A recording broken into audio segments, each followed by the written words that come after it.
all. Hope you all are doing very good. Today, students, we are going to start our 7th chapter of class 7, which is about cybercrime threats and security. Okay? Chapter.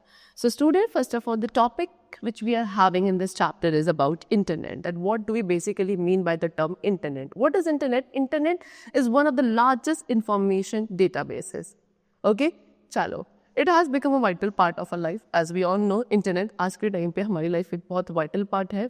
Internet stands for International Network of Computers. Internet को क्या बोला जाता है? Internet का मतलब है international level पे जो कंप्यूटर्स का नेटवर्क होता है, that is known as internet. Okay, internet एक ग्लोबल सिस्टम है जहाँ पे सारे जो कंप्यूटर नेटवर्क्स है वो एक दूसरे से इंटरकनेक्टेड रहते हैं एंड इनके थ्रू यूजर क्या कर सकते हैं, इंफॉर्मेशन को शेयर कर सकते हैं या वेरियस रिसोर्सेज को शेयर कर सकते हैं with each other. Internet common communication standard का यूज करता है, कॉमन कम्युनिकेशन इंटरफेसेस का यूज करता है फिजिकल बैकबोन प्रोवाइड करने के लिए for the many interesting applications. Okay, the tasks that were usually performed through person interactions such as banking, shopping or communication can now be done online. जो task पहले जिसमें हमें personal interaction की ज़रूरत होती थी, that is like banking, shopping, communication, अब हम उसे इंटरनेट के थ्रू ऑनलाइन मोड पे कर सकते हैं. हम डेटा एंड इंफॉर्मेशन को across the globe instantly share कर सकते हैं and internet has transform the world into a small and convenient place to live in. Internet ने क्या करा है, हमारे वर्ल्ड को एक स्मॉल एंड कन्वीनियंट प्लेस बना दिया where we all can survive. Today the birds word is only internet. आज के टाइम पे जो बज़ वर्ड है वो सिर्फ इंटरनेट है. So network of internet is getting wider with each passing day. So ये जो हमारा नेटवर्क है इंटरनेट का, ये हर दिन के साथ क्या वाइडर होता जा रहा है. एंड इसको एनालाइज करने के लिए कि कैसे इंटरनेट का जो यूज़ है वो फास्टली ग्रो कर रहा है, you have to pick any newspaper और मैगजीन. आप कोई भी मैगजीन या न्यूज़पेपर उठाओ एंड केयरफुली उसमें जो एडवर्टीजमेंट्स होते हैं उनको आप एब्जॉर्ब करें. सो आप क्या रियलाइज़ करेंगे कि ऑलमोस्ट हर एक एंटरप्राइज की एक वेबसाइट है जिसमें उसके साथ कोई एड्रेस एंड टेलीफोन नंबर होता है. हर एक ऑर्गेनाइज अपना जो प्रेजेंस है वो बना रही है ऑन दी इंटरनेट. ओके, चलो, so internet is a boon to the world. Internet क्या है, पूरे वर्ल्ड के लिए एक बून है. ऑलमोस्ट हर एक एस्पेक्ट जो है हमारी लाइफ का, it is almost being touched by the internet. And interestingly internet हमें 24/7 सर्विसेज प्रोवाइड करता है. ओके, चलो, now what are the advantages of internet? So number 1 is education. So सबसे पहला एडवांटेज जो इंटरनेट का है that is in the field of education. Internet ने हमारे जो ट्रेडिशनल पुराना लर्निंग सिस्टम था उसको पूरी तरीके से चेंज कर दिया है. इसको हम वाइडली एजुकेशनल पर्पसेस के लिए यूज़ करते हैं, चाहे वो आपके स्कॉलर्स हो, स्टूडेंट्स हो, टीचर्स हो. So anyone we can use the internet to learn anywhere and any time by the use of internet. Okay, so it has shown dramatic impact on higher education. Okay, higher education पे भी काफ़ी इसका अच्छा impact है because काफ़ी सारी ऐसी universities हैं जो ऑनलाइन कोर्सेज आपके ऑफर करती है. IGNOU, you can say it is one of the universities which offer this facility. Okay, internet is a vast storehouse of information and is also used to publish papers and articles. चल, now the next advantage of usage of internet is in convenient mode of communication. So internet के through क्या एक internet अपने आप में convenient and economical mode है communication का. users internet का use करके easily communicate कर सकते हैं जो कि आपके different sources या different services available है internet पे, like email, chat, video conferencing, instant messenger. So ये सारी आपके फैसिलिटीज़ इंटरनेट पे अवेलेबल होती हैं जिसके थ्रू यूजर्स इजीली कम्युनिकेट कर सकते हैं विद देयर फ्रेंड्स, रिलेटिव्स या any other across the world. Now next is business. So internet ने काफ़ी न्यू अपॉर्चुनिटीज़ बिजनेस के लिए भी ऑफर करी हैं so that goods and services online हम प्रोवाइड कर सकते हैं. Okay, and it has proved to be very beneficial also. Meetings जो है they can be conducted inexpensively through video conferencing facility जिसमें आपको फिजिकली उस प्लेस पे जाने की ज़रूरत नहीं होती है. फाइनेंशियल ट्रांजैक्शंस जो है ऑफिस से होम, होम से ऑफिस इजीली ऑनलाइन मोड पे करी जा सकती है. Now the next is e commerce. What is e-commerce? So it is a concept used for any type of commercial or business that deal involves the transfer of information across the globe by using the internet. So ecommerce एक concept है जिसको किसी भी type के commercial या business deal में use किया जाता है एंड उसके अंदर इंफॉर्मेशन का ट्रांसफ़र होता है across the globe bye the internet. आज के टाइम पे बहुत सारी कंपनीज हैं जिनका खुद का पोर्टल या वेबसाइट है and they use it for the e-commerce purpose. Okay, e-commerce industry एक one of the biggest industry है वर्ल्ड में एंड इस वक्त हम कोई भी पॉसिबल गुड एंड सर्विस को ईजिली परचेज कर सकते हैं डिफरेंट शॉपिंग पोर्टल से अराउंड द वर्ल्ड. ओके, इसके थ्रू आप bus, flight, train, hotel rooms, इनके लिए टिकट्स भी आप इजीली बुक कर सकते हैं. Next is media and entertainment. So entertainment के एंड मीडिया फील्ड में भी इंटरनेट एक बहुत बड़ा रोल प्ले करता है, जैसे कि downloading games, videos, songs, visiting chat room, surfing the web. तो ये कुछ कॉमन यूजेस है जिसके थ्रू जो पीपल है they attract towards the internet. Internet एक फैसिलिटी प्रोवाइड करता है so that you can read different type of newspapers, magazine and books online mode also. Now, next is social networking. So, what is it? It is the latest way to communicate. Social networking एक सबसे latest वे है जिसके through हम communicate कर सकते हैं. ये एक प्लेटफॉर्म प्रोवाइड करता है जिसके थ्रू एक इंडिविजुअल अपने फ्रेंड्स एंड स्ट्रेंजर्स के साथ, रिलेटिव्स के साथ कनेक्ट कर सकते हैं on the basis of shared interest और views. Examples like Facebook, Twitter, LinkedIn, Myspace etcetera. Next come to forum. Internet में फोरम एक ऑनलाइन डिस्कशन साइट है जहाँ पे माइंडेड पीपल कॉन्वर्सेशन को होल्ड करते हैं in the form of posted messages. Okay, चलो. Now next is health and fitness. So internet एक हेल्दी रोल प्ले कर रहा है in providing the extensive information on health and fitness also. Different medical sites का use करके एक person क्या various disease के बारे में इंफॉर्मेशन गेन कर सकता है, उनके क्योर्स एंड प्रिकॉशनरी मेजर्स जो होते हैं, we can also get information regarding those by the internet. Now these were the advantages of internet, but as we all know that every coin has two sides, that is head and tail. Similarly, every concept has two phases, that is advantages and disadvantages. So as we have discussed the advantages, now it's time for the disadvantages of internet. And the very first is what? Regarding virus threat. Okay, so the internet क्या है? एक tool है, लेकिन इसको हमें काफ़ी cautions के साथ, प्रिकॉशंस के साथ हैंडल करना पड़ता है बिकॉज इसके मिसयूज जो है वो काफ़ी हैजार्डस हो सकते हैं. So number one is what? Virus threat. तो कंप्यूटर जो कि इंटरनेट के साथ कनेक्टेड होते हैं, they are very prone to virus attack and ये वायरस अटैक्स के थ्रू आपका जो सिस्टम है वो क्रैश हो सकता है, data loss, hardware malfunctioning. Okay, so this could be possible. Next is spamming. So spamming means what? Unwanted emails. Spamming मतलब होता है अनवांटेड ईमेल्स जो कि आपके कॉमर्शियल नेचर के होते हैं एंड इनको इनडिस्क्रिमिनेटली सेंड किया जाता है मल्टीपल मेलिंग लिस्ट, इंडिविजुअल्स या न्यूज़ ग्रुप पे. इसका जो अननेसेसरी यूज़ है, ओके, ये क्या करता है? अननेसेसरी सिस्टम रिसोर्सेज को यूज़ करता है एंड इसके थ्रू कंप्यूटर वायरस को भी या कुछ और मलिशियस सॉफ्टवेयर को भी सेंड किया जाता है to the different system. Next is theft of personal information. So internet एक main source of piracy, plagiarism and other evil issues है जो आपके प्राइवेसी ऑफ इंफॉर्मेशन या फिर इंडिविजुअल और एन ऑर्गेनाइजेशन से रिलेटेड होते हैं.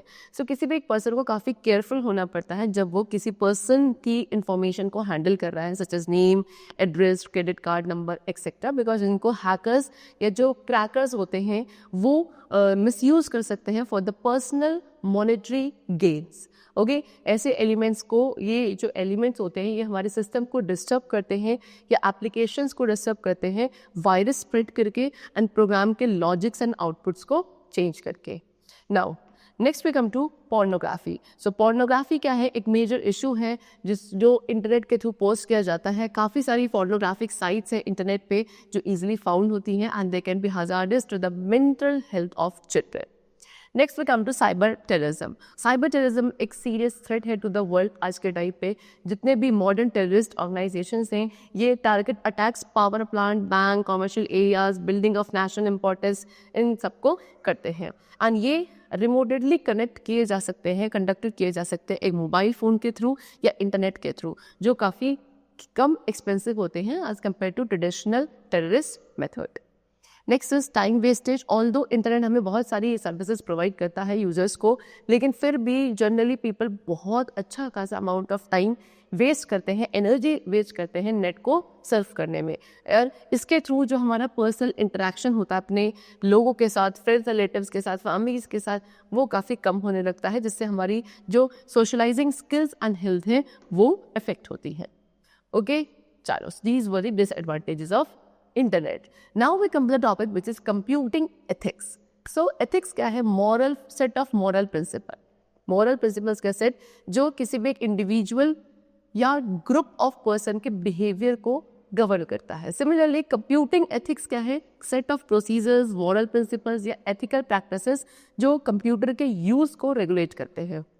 ओके, ये कहाँ फोकस करता है? Ethical implementation and use of computing resources पे, एंड इसके अंदर जितने भी न्यू इश्यूज हैं जो आपकी न्यू टेक्नोलॉजीज रेज करती है वो सारे इंक्लूडेड होते हैं। सो बेसिकली इसका एम होता है आईटी यूजर्स को एनकरेज करने का to be responsible in order to utilise the technology tools judicially, respect view of others and acknowledge the rights and properties of the people on the internet. So कुछ common ethical guidance है जो हमें follow करनी चाहिए while using a computer, which they have been discussed. So number one is what? Do not use computer technology to cause disruption और interference. हमें computer technology का कभी भी यूज़ किसी दूसरे पर्सन को डिस्टर्ब या दूसरे कंप्यूटर या यूज़र वर्क में इंटरफेयर करने के लिए यूज़ नहीं करना चाहिए। ओके, किसी भी पर्सन के कंप्यूटर डेटा पे हमें स्पाई नहीं करना है, या किसी भी कंप्यूटर टेक्नोलॉजी का यूज़ हमें इंफॉर्मेशन को स्टील करने के लिए नहीं करना चाहिए। Okay, do not contribute to the spread of wrong information. जो रॉन्ग इन्फॉर्मेशन स्प्रेड करी जाती है कंप्यूटर टेक्नोलॉजी का यूज़ करके, उसमें कभी भी हमें कॉन्ट्रीब्यूट नहीं करना है। Avoid buying pirated software. जो पायरेटेड सॉफ्टवेयर है उन्हें हमें नहीं बाय करना है, हमें हमेशा उन पे for software unless it is free. Okay, now do not use someone else computer. किसी दूसरे के कंप्यूटर रिसोर्सेज को यूज नहीं करना किसी ऑथराइजेशन के बिना। Then it is wrong to claim ownership on a work. ठीक है, किसी वर्क पे जो हम ओनरशिप क्लेम करते हैं वो भी गलत है, जो कि क्या है? एक आउटपुट होता है किसी भी पर्सन के इंटेलेक्ट का।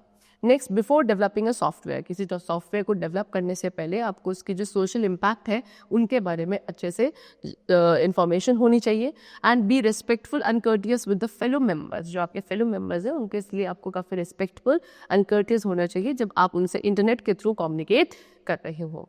ओके, चलो, नाउ अनएथिकल प्रैक्टिसेस। सो इस सेक्शन में हम कुछ कॉमन अनएथिकल प्रैक्टिसेस के बारे में डिस्कस करेंगे जो कि हमारी सोसाइटी में प्रेवलेंट है।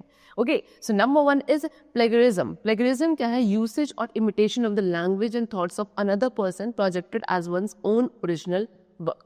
सो प्लेगरिज्म क्या है? किसी भी दूसरे पर्सन की जो लैंग्वेज है, ये जो थॉट्स है, उनका यूज़ करना, उनका इमिटेशन करना, जैसे कि उनके खुद के ओरिजिनल वर्क में हुआ होता है। ओके, इसको हम एक क्राइम या फ्रॉडलेंट एक्ट कंसिडर करते हैं। जैसे कि द मेरियम वेबस्टर डिक्शनरी ये डिस्क्राइब करता है प्लेगरिज्म को कैसे, कि to steal and pass off. किसी भी चीज़ की इंफॉर्मेशन को स्टील या पास करना जैसे कि वो हमारी खुद की ही हो। ओके, चलो, या फिर to use another's production without crediting the source. दूसरे के प्रोडक्शन को क्या करना? यूज़ करना। आप उसमें सोर्स का कोई क्रेडिट नहीं दे रहे हो कि हमने इसे कहाँ से लिया है, उसको आप अपना कंसिडर करके सामने ट्रांसफर कर रहे हो। नेक्स्ट, कोई लिटरली थेफ्ट को कमिट करना, या to present as new and original an idea or product derived from an existing source. Okay, chalo. Now, so international copyright laws also state that expression of original ideas is considered as intellectual property and is protected by copyright laws. So international copyright laws क्या कहते हैं कि जो original ideas के expression है इनको intellectual property consider किया जाता है, एंड इनको कॉपीराइट लॉज के थ्रू हम प्रोटेक्ट करते हैं, जैसे कि ओरिजिनल इन्वेंशंस करते हैं। सो ऑलमोस्ट जितने भी फॉर्म्स ऑफ एक्सप्रेशंस आपके कॉपीराइट प्रोटेक्शन के अंदर आते हैं, as long as they are recorded in some manner such as a book और a computer file. So plagiarism आज के टाइप पे काफ़ी इजी है क्योंकि टेक्नोलॉजिकल एडवांसेस इतने आ गए हैं, लाइक वेब सर्चिंग, कॉपी और पेस्ट ऑप्शन, एंड बहुत सारे क्रिटिक्स हैं जो आपके carelessness, laziness, lack of interest and arrogance के साथ लिंक्ड होते हैं, and they are the major reasons of plagiarism.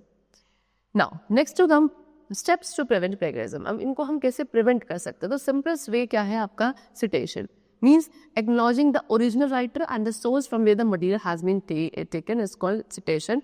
Okay क्या करना है, जो ओरिजिनल राइटर है उसको एक्नॉलेज करना, या जो सोर्स जहाँ से आपने उस मटेरियल को उठाया है उसको एक्नॉलेज करना, इसी को सिटेशन कहा जाता है। अब इसके अंदर कुछ स्टेप्स होते हैं, like what all the sources are neither accurate, जितने भी सोर्सेज हैं वो बिल्कुल एक्यूरेट नहीं होते हैं, ना ही वो उस इंफॉर्मेशन को वैलिडेट करते हैं एज एक्यूरेट जो उन्होंने हमें प्रोवाइड करी है। इसीलिए एक पर्सन को सोर्स को स्पेसिफाई ज़रूर करना चाहिए जिसके थ्रू रीडर्स को इन्फॉर्मेशन मिलती है रिगार्डिंग द बेसिस कि वो जो आइडियाज़ के बारे में पढ़ रहे हैं या जो उनके रिसर्च का एक्सटेंट है वो कितना एक्यूरेट है। सो सिटेशन स्ट्रेंथ प्रोवाइड करता है आपके रिसोर्स को। सेकेंडली, प्लेगरिज्म को अवॉइड करने के लिए आप किसी मटेरियल को रिफ्रेज कर सकते हैं। थर्ड, आप कोटेशनल मार्क्स का यूज कर सकते हैं all around the quoted words of another person to avoid plagiarism. Now in the education sector में स्टूडेंट्स को भी इंकरेज किया जाना चाहिए अपने खुद के ओरिजिनल एंड इनोवेटिव आइडियाज़ को रिप्रेजेंट करने के लिए। Okay, even if they wish to prefer the resources, अगर वो रिसोर्सेज को भी रेफर कर रहे हैं तो भी उन्हें हमें जो पैटर्न है रेफरेंसेस के उनके बारे में अवेयर करना है। In this manner plagiarism can be avoided and students could be motivated to work hard and bring out their own originality. Okay, चलिए now next we come to cyberbullying. What is cyberbullying? It is an act of harming, harassing or targeting a person. किसी भी person को harm, harass या target करना किसी दूसरे person के through internet का यूज़ करके, इसे आप एक क्या कहते हो, साइबर बुलिंग बोलते हो। एंड एक डेलिबरेट मैनर में जब किया जाता है it's a kind of fraud only. तो इसके थ्रू क्या होता है, जैसे कि क्या क्या चीज़ें इनके अंदर इंक्लूड है, जैसे कि insulting remarks, threatening messages sent by email, spreading rumors about the person either by emails or social networking site, posting embarrassing photos and videos to hurt the person, derogatory remarks against gender, race, religion or nationality. So ये सारे ही सारे आपके क्या है वो act हैं जो cyber bullying में इंक्लूडेड होंगे। Now, what are the steps to prevent cyberbullying? Number 1, do not disclose your identity. आपको कभी भी अपनी आइडेंटिटी किसी अननोन पर्सन को डिस्क्लोज नहीं करनी चाहिए। Next, safe guard your password. अपना पासवर्ड है जितनी भी प्राइवेट इन्फॉर्मेशन है उनको आपको इंक्विजिटिव पीयर से सेफ रखना है। आपको कभी भी bullies, do not give bullies any opportunity, bullies को किसी भी अपॉर्चुनिटी को आपको ऐसी प्रोवाइड नहीं करना जहां वो आपकी इन्फॉर्मेशन को सोशल मीडिया प्लेटफॉर्म पर मिसयूज कर सके। Next, search the whereabouts of the person के वेयर अबाउट्स के बारे में सर्च करना चाहिए जो आपको ऑनलाइन मोड पे मिले हैं and know about a fully before extending a handshake. उनके साथ फ्रेंडशिप को आगे एक्सटेंड करने से पहले आपको उनके बारे में पूरी इन्फॉर्मेशन एंड एक्यूरेट इन्फॉर्मेशन होना ज़रूरी होता है। आपको अपनी ऑनलाइन प्रोफाइल को रेस्ट्रिक्ट करना चाहिए सो दैट सिर्फ आपके ट्रस्टेड फ्रेंड्स ही उनको चेक कर सकें। Next, if you are cyber bullied by someone, अगर आपको कोई साइबर बुली कर देता है so do not remain silent, आपको फिर शांत से ही रहना है। आपको क्या एक्शन लेना चाहिए साइबर बुलिंग के against. Okay, do not be repulsive in your language and rather block the communication with the cyber bullier, share this problem with your parents. Okay, चलो now next is phishing. Phishing क्या है? Act of sending, यानी कि यहाँ पे क्या है, एक ईमेल जो है यूज़र को सेंड किया जाता है एंड उसको मिसलीड किया जाता है टू बिलीव कि ये एक ट्रस्टेड पर्सन या ऑर्गेनाइजेशन से आया है। सो ऐसे ईमेल को जो भेजते हैं that is known as phishing. User से बोला जाता है टू विजिट अ वेबसाइट जहाँ पे उस पर्सन को अपने पर्सनल इन्फॉर्मेशन को अपडेट या वैलिडेट करना होता है, like user name, password, credit card details etcetera. इस तरीके से जो वो फेक वेबसाइट्स के ऑपरेटर्स होते हैं वो आपकी आइडेंटिटी को स्टील कर लेते हैं and then they commit crimes in your name, आपके नेम से सारे क्राइम्स करते हैं एंड इसके थ्रू आपकी रेपुटेशन भी डैमेज हो सकती है एंड आपको फाइनेंशियल लॉसेस भी बियर करने पड़ सकते हैं। So what are the steps to prevent phishing? The number 1, identify suspected phishing emails. सबसे पहले आपको जो ये suspected phishing emails है इनको identify करना है जो कि एक unrecognized senders के थ्रू किए जाते हैं। Okay, so guard against scam. Next, do not click on links. कोई भी लिंक या डाउनलोड फाइल, मतलब किसी भी लिंक पे आपको क्लिक नहीं करना है या किसी भी फाइल या को ओपन नहीं करना चाहिए, डाउनलोड नहीं करना है, या जो अटैचमेंट्स ईमेल्स के साथ आते हैं उन्हें आप ओपन नहीं करोगे अगर ये सब आपके किसी अननोन सेंडर से आपको मिले हैं। कुल मिला के अननोन सेंडर के सेंड किए हुए लिंक पे क्लिक नहीं करना, फाइल्स को डाउनलोड नहीं करना, ना ही उनके ईमेल्स के अटैचमेंट को ओपन करना है। नेक्स्ट, वो सभी लिंक्स जो आपके ईमेल्स में आते हैं और उसमें पर्सनल डिटेल्स पूछी जाती हैं उसके बारे में आपको थोड़ा सा अलर्ट रहना है। Next, enhance the security of a computer. अपने कंप्यूटर की सिक्योरिटी को आप एनहांस कर सकते हो उसको फायरवॉल, स्पैम फिल्टर्स, एंटीवायरस या एंटी स्पाईवेयर सॉफ्टवेयर से प्रोटेक्ट करके। Next, do not diverge personal information. अपनी पर्सनल इन्फॉर्मेशन को आपको फ़ोन पर डाइवर्ज नहीं करना जब तक आप उस कॉल को इनिशिएट नहीं करते। एंटर या सेंसिटिव डेटा, अपने सेंसिटिव डेटा को आपको सिक्योर्ड वेबसाइट्स पे ही एंटर करना चाहिए। URL जो होते हैं सिक्योर्ड वेबसाइट्स के, वो स्टार्ट किए जाते हैं लाइक दिस, HTTPS, इस जगह से आपके URL स्टार्ट होंगे जो भी आपके सिक्योर्ड वेबसाइट्स होंगी, है ना। एंड आपका जो ब्राउजर है वो ग्रीन कलर आइकन जो है वो डिस्प्ले करता है ऑफ द क्लोज्ड लॉक। आपको अपने ऑनलाइन अकाउंट्स को एंड बैंक स्टेटमेंट्स को रेगुलरली चेक करते रहना है, इस इंश्योर करने के लिए कि कोई भी अनऑथराइज ट्रांजेक्शन उसके थ्रू ना हुई हो। ओके, चलो, तो next is hacking. What is hacking? Hacking refers to an illegal intrusion into a computer system or network. एक illegal तरीके से किसी कंप्यूटर सिस्टम या नेटवर्क में इंट्रूजन करना is known as hacking.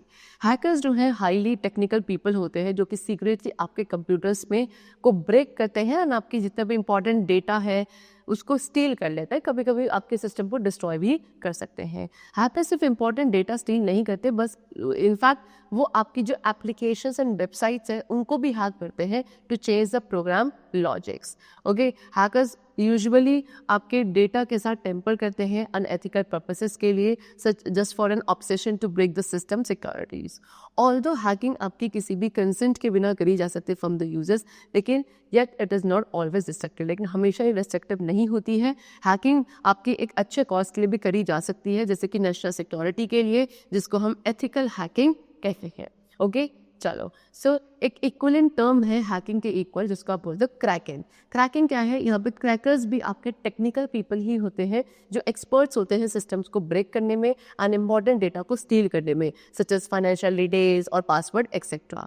Sometimes what they do, ये आपके की लॉगर्स का भी यूज़ करते हैं इस पर्पज़ के लिए। Crackers also cause harm, crackers आपके कंप्यूटर्स को हार्म भी कर सकते हैं by destroying the data of that system. Apart from this, इसके अलावा आपके एप्लीकेशंस को डिस्टर्ब करते हैं कुछ मालवेयर्स को स्प्रेड करके, जिसके थ्रू जो प्रोग्राम लॉजिक्स एंड आउटपुट्स है वो चेंज हो जाते हैं।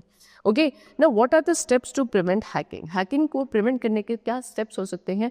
नंबर 1, आपको अपने पासवर्ड्स को सिक्योर रखना चाहिए, सीक्रेट रखना चाहिए और उनको पीरियडिकली चेंज करते रहना चाहिए। अपने ऑपरेटिंग सिस्टम को आपको अपडेट करना है, या फिर जितने भी बाकी सॉफ्टवेयर है लाइक एंटीवायरस वगैरह, इन्हें आप अपडेट करते रहे फ्रीक्वेंटली। देन आपको जो ओपन वाईफाई होते हैं इनको यूज़ करना अवॉइड करना है, बिकॉज ये क्या ईजी बना देते हैं हैकर्स के लिए आपकी इन्फॉर्मेशन को स्टील करने के लिए एंड जो इनएप्रोप्रिएट कंटेंट है वो डाउनलोड करने के लिए।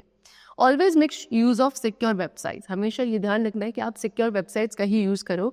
ओके, उनके जो ग्रीन लॉक साइन होते हैं उनको देखकर, या जो HTTPS होता है एड्रेस बार पे उसको देखकर। इसके थ्रू क्या होता है, ये इंश्योर करता है कि जो सेंसिटिव डाटा है आपके डिवाइस के थ्रू पास हो रहा है वो इनक्रिप्टेड हो, एंड इसके थ्रू जो हैकर्स है उनके लिए काफ़ी डिफिकल्ट हो जाए इन्फॉर्मेशन को सील करना। Next, always check permissions. Okay, हमेशा जो परमिशंस एंड ऑथेंटिसिटी होती हैं ऐप्स पे, उनके लिए आपको चेक करना है उनको इंस्टॉल करने से पहले। ओके, आपको ये भी इंश्योर करना है कि जो ऐप्स है वो क्या अननेसेसरी इन्फॉर्मेशन को एक्सेस ना करें। For example a drawing app का जो एक्सेस है वो आपकी कॉन्टैक्ट लिस्ट या आपके नेटवर्क इन्फॉर्मेशन के साथ नहीं होना चाहिए। नेक्स्ट, कभी भी अपने क्रेडिट कार्ड इन्फॉर्मेशन को आपको अपनी वेबसाइट पे स्टोर नहीं करना है। ओके, चलो, now next we come to spamming. Spam क्या है? Spam again unwanted bulk emails होते हैं, बल्क में ईमेल्स होते हैं अनवांटेड जो किसी स्ट्रेंज सोर्स से आते हैं। स्पैम जनरली आपका लार्ज नंबर में सेंड किया जाता है कॉमर्शियल एडवर्टाइजिंग के लिए। स्पैमिंग में millions of copies of the same messages की मिलियन ऑफ कॉपीज को ईमेल यूजर्स को सेंड किया जाता है वर्ल्ड वाइडली। स्पैम एक सीरियस सिक्योरिटी कंसर्न है, बिकॉज ये आपका यूज़ किया जाता है Trojan horses, viruses, worms, spyware, इन सबको सेंड करने के लिए, एंड जो टारगेटेड फिशिंग अटैक्स है वो ऑर्गेनाइज किए जाते हैं स्पैम के through. Okay, now how to identify spam, कैसे हम स्पैम को आइडेंटिफाई करेंगे? तो messages that do not include your email address, वो मैसेजेस जिसके अंदर ईमेल एड्रेस नहीं होता है आपका टू या CC में। ओके, ये जो फील्ड होते हैं ये आपके कॉमन फॉर्म्स ऑफ स्पैम ही होते हैं। उसके अलावा कुछ स्पैम है जिनके अंदर ऑफेंसिव लैंग्वेजेस या लिंक्स होते हैं वेबसाइट्स के लिए इनएप्रोप्रिएट कंटेंट के साथ, they are also considered as spam only. Next पे come to steps to prevent spamming. अब स्पैमिंग को प्रिवेंट करने के क्या स्टेप्स हैं? नंबर 1, जो भी आपकी स्पैम फिल्टरिंग या ब्लॉकिंग सॉफ्टवेयर है इन्हें आपको इंस्टॉल करना है। अगर आपको ऐसा लगता है कोई भी ईमेल आपका स्पैम है तो आपको उसके साथ रिस्पॉन्ड नहीं करना है, just delete it. Okay, next, consider disabling the email clients preview pane and reading emails in plain text. आपको क्या जो ईमेल क्लाइंट्स प्रीव्यू पेन है उनको डिसेबल करना है एंड ईमेल्स को प्लेन टेक्स्ट में ही रीड करना है। जितने भी इंस्टेंट मैसेजेस होते हैं किसी पर्सन से जो आपकी कॉन्टैक्ट लिस्ट में नहीं है उनको आपको रिजेक्ट करना है। किसी भी URL लिंक पे क्लिक नहीं करना है विद इन इंस्टेंट मैसेंजर जब तक वो आपको किसी एक नोन सोर्स से नहीं मिलता। नेक्स्ट, अपने सॉफ्टवेयर एंड सिक्योरिटी पैचेस को अप टू डेट हमें क्या रखना चाहिए। ओके, चलो। So in this digital era we has been a significant increase in the use of technology. तो आज के टाइम का जो डिजिटल एरा है यहाँ पे टेक्नोलॉजी का जो यूज़ है वो डे बाय डे इंक्रीज होता जा रहा है। टेक्नोलॉजी जैसे जैसे प्रोग्रेस कर रही है तो हमारे प्राइवेसी पैरामीटर्स जो है वो सारे डिमिनिश होते जा रहे हैं। इंटरनेट कॉमनली वेरियस पर्पसेस के लिए यूज़ किया जाता है, such as personal communication, accessing information और any topic and for financial transactions. Internet का यूज़ आपके प्रिवेसी राइट्स को भी अफेक्ट कर सकता है या कोई भी आप पर्सन के पर्सनल डेटा को भी नेगेटिवली अफेक्ट कर सकता है। सो प्रिवेसी एक मेजर कंसर्न है किसी की भी लाइफ में and the right to privacy को डिफाइन किया जाता है as a claim of individual, groups और institution to determine when, how and to what extent the information about them could be communicated to others. So privacy issues आपके picture में आते हैं जब किसी की पर्सनल इंफॉर्मेशन को कलेक्ट, यूज एंड शेयर किया जाता है उस ऑथराइज पर्सन या बिजनेस के कंसर्न के बिना। ओके, चलो। सो कुछ प्रिवेंटिव मेजर्स हैं जो हमें लेने चाहिए इन्फ्रिंगमेंट ऑफ प्रिवेसी को अवॉइड करने के लिए। So what are the steps to protect privacy? Number 1, be careful by sharing a personal profile. अपने पर्सनल प्रोफाइल को शेयर करने से पहले आपको केयरफुल रहना चाहिए किसी भी सोशल नेटवर्किंग साइट पर। खुद के जो लॉगिन डिटेल्स हैं वो आप कभी किसी के साथ शेयर ना करें। ओके, सेंसिटिव डेटा जो होता है अगर वो यूज़ में नहीं है you should delete it. Next, कभी भी कोई लिंक पे आपको क्लिक नहीं करना है जो आपको टेक्स्ट या ईमेल के थ्रू क्यों ना आ रहा हो from an unknown sender. Next, अपने ऑनलाइन प्राइवेसी को आप प्रोटेक्ट कर सकते हैं। जो कुकीज़ होती हैं उनको डिसेबल करके इन द वेब ब्राउज़र जो भी आप यूज़ कर रहे हैं। कुकी क्या होता है? एक स्मॉल टेक्स्ट फाइल, छोटी टेक्स्ट फाइल होती है जो आपके कंप्यूटर के ब्राउज़र डायरेक्टरी पे स्टोर रहती है एंड वो इंफॉर्मेशन जो है आपके रिगार्डिंग उसको ऑनलाइन एक्टिविटीज़ के थ्रू कलेक्ट करती है एंड उसको वापस होस्ट को रिपोर्ट करती है। आप कुछ सिक्योरिटी सॉफ्टवेयर को इंस्टॉल कर सकते हैं लाइक एंटीवायरस, एंटी स्पाईवेयर और फायरवॉल सॉफ्टवेयर जो आपके सिस्टम को अगेंस्ट इंट्रूजन्स एंड इन्फेक्शंस के प्रोटेक्ट करेगा। नेक्स्ट, आप अपने सिस्टम को लॉकअप करके रखें when it is not in use. Okay, now next है सॉफ्टवेयर पायरेसी। सो जब आपका सॉफ्टवेयर कॉपी एंड डिस्ट्रीब्यूट कर दिया जाता है इलीगली उसको सॉफ्टवेयर पायरेसी कहते हैं। एक लाइसेंस या कॉपीराइट की ज़रूरत होती है जेन्युइन जो प्रोग्राम्स होते हैं किसी भी पर्सन के उसको कॉपी करने के लिए। So you encourage software piracy. आप सॉफ्टवेयर पायरेसी को एनकरेज करते हो जब आप इन कंडीशंस को फुलफिल करते हो, जैसे कि you purchase a single licence copy. आपने किसी सॉफ्टवेयर के सिंगल लाइसेंस कॉपी को परचेज किया और उसको सेवरल कंप्यूटर्स पे लोड कर दिया, ठीक है, टू द लाइसेंस टर्म्स। इसको हम क्या बोलते हैं? सॉफ्ट लिफ्टिंग कहते हैं। नेक्स्ट, अगर आप क्या कर रहे हो? अनऑथराइज कॉपीज बना रहे हो किसी कॉपीराइटेड सॉफ्टवेयर की और उनको डिस्ट्रीब्यूट कर रहे हो, इसे सॉफ्टवेयर पायरेसी कह सकते हैं। नेक्स्ट, अगर आप किसी अनऑथराइज कॉपी को, सॉफ्टवेयर की अनऑथराइज कॉपी को इंस्टॉल करते हैं हार्ड डिस्क पे किसी पर्सनल कंप्यूटर की, that is software piracy. Next, किसी अनऑथराइज सेलिंग ऑफ कंप्यूटर। अगर आप किसी सॉफ्टवेयर की अनऑथराइज सेलिंग करते हैं टेम्पररी यूज़ के लिए या उसको सेल या बाय करते हैं सॉफ्टवेयर सीडीज़ या डीवीडीज़ को रेंट पर, that is also software piracy. तो सॉफ्टवेयर पायरेसी को प्रिवेंट करने के लिए व्हाट द स्टेप्स और measures which we could take is number 1, buy the licensed copy of software की आपको हमेशा कैसी लाइसेंस्ड कॉपी को खरीदना चाहिए, जो टर्म्स एंड कंडीशंस है लाइसेंस की। ओके, हर एक सॉफ्टवेयर प्रोडक्ट जो भी आप खरीद रहे हो उसकी कंडीशंस को आपको फॉलो करना है, कभी भी उनकी कॉपी नहीं बनानी है, ना ही उनको हमें सर्कुलेट करना चाहिए। नेक्स्ट, हमेशा सॉफ्टवेयर सीडीज़ को परचेज करना चाहिए किसी रेप्यूटेड सेलर से जो कि आपको जेन्युइन हो। ओके, एंड जितने भी इलीगल सीडीज़ आपके फ्रेंड्स देते हैं आपके फेवरेट म्यूजिक या मूवीज़ को वॉच करने के लिए, you have to avoid all those.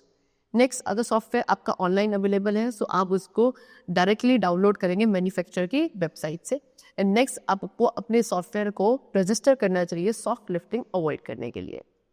Now, intellectual property right. What is it? It is a term that refers to the illegal property right of a person over his or her creation of mind, both artistic and commercial. So, intellectual property right एक term है जिसको हम use करते हैं किसे refer करने के लिए, जो किसी person के legal property right होते हैं किसी उसके खुद के mind क्रिएशन के रिगार्डिंग, उसने कोई चीज़ क्रिएट करी है अपने आर्टिस्टिक या कॉमर्शियल लेवल पर, तो उसके जो क्रिएशंस हैं उस पर जो उसका प्रॉपर्टी लीगल प्रॉपर्टी राइट है that is known as intellectual property. So intellectual property law के अंदर जो ओनर्स हैं उनको कुछ एक्सक्लूसिव राइट्स ग्रांट किए जाते हैं over the use of the creation such as musical, literary and artistic work for a certain period of time. And ये rights ensure करते हैं कि जो creator का hard work है वो safe रहे and किसी unauthorized copying and piracy से protected रहे. Okay? तो what are the steps to protect intellectual property right? तो क्या क्या steps है intellectual property right को protect करने के लिए? Number 1, patent your invention. So patent क्या है? एक राइट होता है जो कि किसी न्यू इन्वेंशन से रिलेटेड होता है एंड ये इन्वेंटर को क्या ग्रांट करता है? सोल राइट कि वही पर्सन क्या कर सकता है उसको बना सकता है, यूज़ कर सकता है एंड उस इन्वेंशन को सेल कर सकता है किसी स्पेसिफिक पीरियड ऑफ टाइम के लिए. वैलिडिटी पीरियड जो होता है पेटेंट का इंडिया में दैट इज़ 20 ईयर्स, यानी कि जब आप जो पेटेंट एप्लीकेशन को आपने फाइल कर दिया है उस डेट से अगले 20 ईयर्स तक आपके पास जो पेटेंट राइट की वैलिडिटी है वो रहती है. नेक्स्ट इज कॉपीराइट और आर्ट एंड पब्लिकेशन. कॉपीराइट भी एक लीगल राइट है जो किसी भी पर्सन को जो लॉ है हमारा वो ग्रांट करता है या किसी भी क्रिएटर को, ठीक है, जो उसका ओरिजिनल वर्क है क्रिएटर का उसके रिगार्डिंग एक लीगल राइट हमारा लॉ ग्रांट करता है which is known as copyright. तो जो राइट्स हम कॉपीराइट लॉ के अंदर प्रोवाइड करते हैं वो क्या प्रोहिबिट करते हैं? दूसरे पर्सन को प्रोहिबिट करते हैं कि वो किसी पर्सन की वर्क की कॉपी क्रिएट करे या उस वर्क को ट्रांसलेट करके डिस्ट्रीब्यूट करे to the public. Legal action लिए जा सकता है अगर कोई पर्सन क्या करता है किसी भी दूसरे क्रिएटर की ओरिजिनल वर्क की कॉपी करता है एंड उसको डिस्ट्रीब्यूट करता है without the permission of the author और द ऑर्गेनाइजेशन. इसके अंदर जितने भी आर्टिस्टिक एंड लिटरेसी क्रिएशन है such as novels, plays, poem, musical composition, architecture, design सब इंक्लूडेड है. Okay, so copyright of a work last for more than 70 years. किसी भी वर्क की जो कॉपीराइट होती है वो मोर देन 70 ईयर्स तक की उसकी वैलिडिटी होती है even after the death of its author. Okay, next is register your trademark. इसके थ्रू आप अपने brand name, logo, packaging and जो भी बाकी डिस्टिंक्टिव डिज़ाइन है उनको प्रोटेक्ट कर सकते हैं जो कि आपकी प्रोडक्ट्स की आइडेंटिफी को रिमार्क करते हैं या डिस्टिंग्विश करते हैं किसी दूसरे मैन्युफैक्चरर से या सेलर से. ओके, वैलिडिटी पीरियड जो ट्रेडमार्क का होता है दैट इज 10 ईयर्स एंड इसको आप रिन्यू भी कर सकते हैं. Now next we come to cyber crime. What is it? Cyber crime is an illegal activity. cyber crime एक illegal activity है जो कि इंटरनेट के थ्रू करी जाती है. एग्जाम्पल, आइडेंटिटी थेफ्ट, जहाँ पे कोई पर्सन आपके ईमेल आईडी या पासवर्ड को स्टील कर सकता है एंड फिर उसको फेक ईमेल सेंड करने के लिए यूज़ कर सकता है to the people containing false information about the product और winning a lottery etcetera. Okay, चलो फिर उसके बाद आपके कुछ क्रेडिट कार्ड अकाउंट थेफ्ट भी होते हैं, इंटरनेट फ्रॉड होते हैं like ordering goods in your name, extracting the mobile phone contact etcetera. Okay, forgery जिसमें आपके डॉक्यूमेंट्स को इमिटेट किया जाता है, या currency, objects of other people with bad intentions, harassing others and mischief, monitoring by sending threatening messages, all of which come under the jurisdiction of Indian Penal Code IPC, currently BNS, that is Bharatiya Nyaya Sanhita. Okay, so cyber crimes को हम 3 main categories में divide करते हैं. Number 1, crime against an individual person. Okay, and second is crime against property and third is crime against an organisation और society. So first of all we have to discuss the safety measures while using computer and internet. तो जब भी हम computer net या internet का use करते हैं सो क्या safety measures which we should keep in our mind. Number 1, जो भी माइनर्स होते हैं यानी कि अंडर 18 होते हैं उनको हमेशा इंटरनेट सर्फिंग किसी अपने पेरेंट के सुपरविजन के अंडर करनी चाहिए. Parents should decide and suggest as appropriate sites to their children. Parents को क्या डिसाइड एंड सजेस्ट करना चाहिए जो एज अप्रोप्रिएट वेबसाइट्स होती हैं अपने बच्चों के लिए. फिर जो अटैक्स हैं आपके हैकर्स या क्रैकर्स के, इनके जो चांसेस हैं उनको मिनिमाइज़ करने के लिए एक पर्सन को स्ट्रॉन्ग पासवर्ड का यूज़ करना चाहिए. एक स्ट्रॉन्ग पासवर्ड के अंदर एटलीस्ट 6 कैरेक्टर्स होते हैं and the more the characters, जितने ज़्यादा कैरेक्टर्स होंगे उतना ज़्यादा पासवर्ड आपका स्ट्रॉन्ग होता है. ओके, जिसके अंदर लेटर्स, नंबर्स एंड सिम्बल्स इन सब का यूज़ किया जाता है if that particular website is allowing you. Next, to avoid losing data privacy. Okay अपने डेटा की प्राइवेसी को लूज़ करने के लिए, अवॉइड करने के लिए, वो लूज़ ना हो इसे अवॉइड करने के लिए जब आप डेटा को ट्रांसमिट करते हैं from one side to another, आपको इंक्रिप्शन इम्प्लीमेंट करना चाहिए। इंक्रिप्शन एक प्रोसेस है जहाँ पे हम अपने डेटा को ट्रांसफॉर्म करते हैं एक अनरीडेबल कोड में। ओके एंड रिजल्ट क्या होता है, आपकी इनक्रिप्टेड फाइल होती है जिसको नेटवर्क के थ्रू ट्रांसफ़र किया जाता है। तो रिसीविंग एंड पे, यानी कि जब आपको एक इनक्रिप्टेड फाइल रिसीव होती है, उसमें वहाँ पे जाने के बाद एक प्रोसेस वो सफ़र करती है जिसको आप डिक्रिप्शन कहते हैं, जिसमें आपके जो इनक्रिप्टेड इन्फॉर्मेशन है वो रीडेबल फॉर्म में कन्वर्ट हो जाती है। फिर उसके बाद आप अपने कंप्यूटर को automatic software and operating system update के लिए भी सेट कर सकते हैं, जिसके थ्रू आपका जो सिस्टम है वो रोबस्ट हो जाए। Next, taking regular data backup. आपको रेगुलर डेटा बैकअप लेना चाहिए। ये एक primary and most reliable method है डेटा प्रोटेक्शन का। जितने भी अनवांटेड या स्ट्रेंज इमेज है, you have to ignore them. And जितने भी अटैचमेंट्स, लिंक या फॉर्म्स आते हैं ईमेल में किसी अननोन पीपल से, उसके रिगार्डिंग भी आपको क्या थोड़ा प्रिकॉशंस लेने हैं। Make use of firewall. Firewall का आप यूज़ कर सकते हो। फायरवॉल क्या है, एक सिक्योरिटी सिस्टम है जो प्रिवेंट करती है अनऑथराइज पीपल को आपके सिस्टम या नेटवर्क को एक्सेस करने से। ओके ये आपका हार्डवेयर या सॉफ्टवेयर हो सकता है या दोनों का ही कॉम्बिनेशन हो सकता है। इसको इम्प्लीमेंट किया जाता है किसी नेटवर्क के गेटवे पे एंड देन वहाँ पे एक स्पेसिफिक सेट ऑफ रूल्स होते हैं which are defined by the user or the network administrator. So in rules के बिहाफ पर ही जो इनकमिंग या आउटगोइंग नेटवर्क ट्रैफिक है वो सारा कंट्रोल किया जाता है। Now, next we come to digital footprint. So, as you know, footprint is the impression left by a foot or shoe on the ground or a surface. Similarly, a digital footprint is the impression or information about a person that exists on the internet because of his online activity. So, footprint क्या है? As you all know, footprint क्या होता है? जब भी एक person किसी ground या surface पे walk करता है तो उसके जो foot के क्या left इंप्रेशन रह जाते हैं, that is footprint. Similarly digital footprint भी क्या होता है, इंप्रेशन या इन्फॉर्मेशन होती है उस पर्सन की जो आपके इंटरनेट पे ऑनलाइन एक्टिविटी के थ्रू एग्जिस्ट कर रहा था। ओके फिर ये इन्फॉर्मेशन को हम ऑनलाइन ट्रांसमिट कर सकते हैं, लाइक रजिस्ट्रेशन फॉर्म को फाइल करके, email attachment, online shopping, commenting on a social networking site, uploading videos, digital images. So ये सब क्या है, डिफरेंट तरीके से इंफॉर्मेशन को ट्रांसमिट किया जाता है एंड ये सभी क्या एक पर्सनल इंफॉर्मेशन जो किसी दूसरे के लिए अवेलेबल हो सकती है उसका ट्रेल लेफ्ट कर देते हैं एंड ये इंफॉर्मेशन आपके डेटाबेस में लॉग हो जाती है। एक डिजिटल फुटप्रिंट को आप डिजिटल डोजियर भी कहते हैं। ओके चलो now digital footprints can be categorise. अब डिजिटल फुटप्रिंट्स को आप दो कैटेगरी में डिवाइड कर सकते हैं, that is active and passive data traces. Active वर्स वो डेटा ट्रेसेस है जो यूजर इंटेंशनली लीव करता है, जैसे कि आपका email, chats, Facebook and blog post, ये सब आपके वेज है जिसके थ्रू यूजर अपने एक्टिव डिजिटल फुटप्रिंट्स क्रिएट कर सकता है। Next is passive data traces. ये आपके किसी पर्सन से या इंडिविजुअल से कनेक्टेड होते हैं एंड इसको कोई दूसरा पर्सन जनरेट करता है, ये गैदर किया जाता है किसी यूजर की ऑनलाइन एक्टिविटीज के through without his own knowledge. Okay so few activities जिसके through passive data traces create किए जा सकते हैं, like surfing the site for searching the information या online shopping etcetera. Okay now next is implications of digital footprint. Digital footprint के implications क्या है?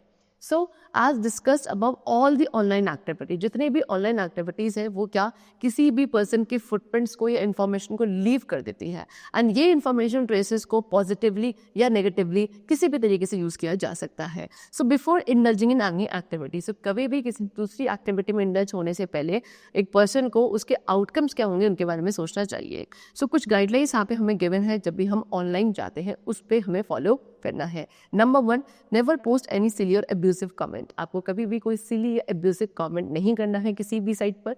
And जो प्राइवेसी सेटिंग्स होती हैं आपके सोशल मीडिया अकाउंट की, उन्हें आपका ट्यून ऑन रखना है इस तरीके से कि आपके फैमिली या फ्रेंड्स आपके पोस्ट एंड पिक्चर्स को देख सके।